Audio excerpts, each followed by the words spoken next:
Hey guys! Today we're going to be reading this book and it's called A Busy Year. Now, what do you see right here? When I use my eyes, I'm making a guess. I'm wondering if this book is going to be about apples.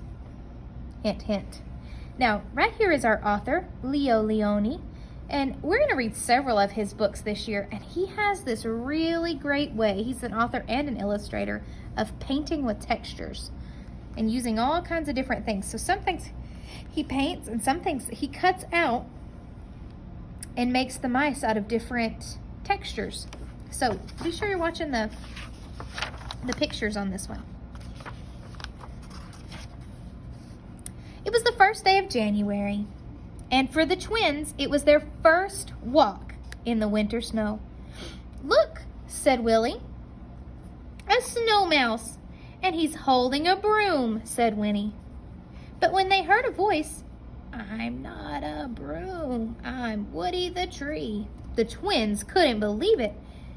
Couldn't believe their ears. A talking tree? When they returned a few weeks later, it was already February and the snow mouse was melting away. But the tree was still there. "What have you two been up to?" he asked. She asked. The twins told Woody about the McMarty's barn where they lived, and about the cows and the horses and the chickens who lived there too. In March, rain and wind never seemed to stop, but the twins went to see Woody just the same. She had become their friend. "All this rain is fine," she said. "I need it. And soon it will be spring. I can't wait. I feel my buds." Oh, look. You see anything yet? And indeed, when April came, Woody's branches were full of buds. "How do you know which ones will be the blossoms and which ones will be leaves?" Winnie whispered. To her, they were all the same. "Oh, Woody, you're beautiful," the twins said when they returned in May. "Yes," said Woody, her branches heavy with blossoms and leaves. "May is my month." It was warm and the tree friends talked and played all day. On their way home, Willie said, "It's a shame that Woody can't run." "You look sad," said the twins when they saw Woody again.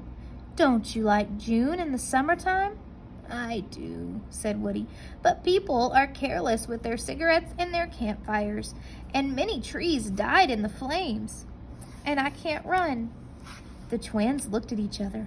"Don't worry, Woody, we'll protect you," they said as they ran back to the barn to find a hose and some water.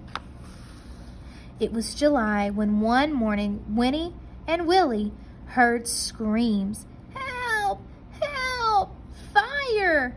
It was Woody. They unrolled the hose as fast as they could. The flames had almost reached their friend. But the twins arrived just in time. "Winnie, Willie, how can I ever thank you?" said Woody gratefully.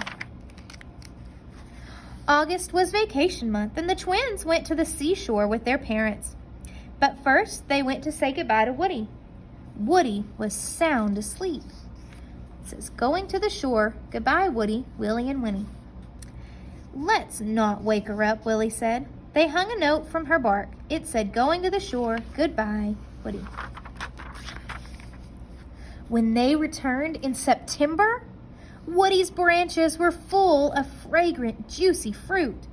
"How busy you've been," the twins exclaimed. "Take as many as you want," said Woody.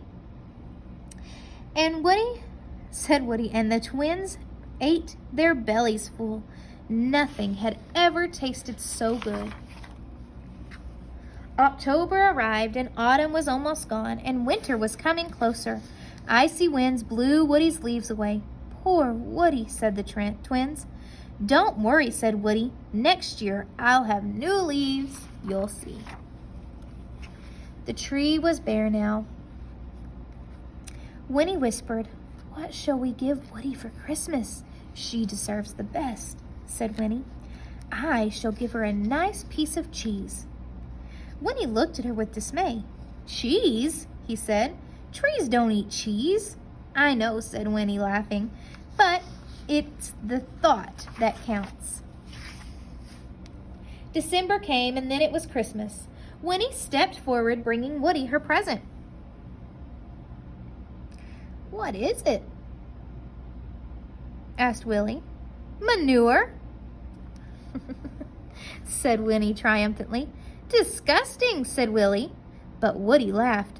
"Fertilizer is just what I needed." And she meant it. When it was Willie's turn, his box was full of bulbs and flower seeds to plant around the tree. Woody thanked her. 2 new friends. "Merry Christmas," they all shouted together, and they were happy and ready for another busy year. Did you ever think about what a tree goes through all year long? The little things that happen, they're bare, and then they get some leaves, and then they get those beautiful buds.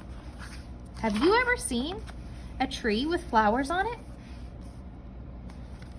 Okay, in the comments, I need you to post the main characters, and I need you to post the big problem. Remember the climax, the big problem. And did the problem get solved? I think it did. All right, guys, I hope you enjoyed this one.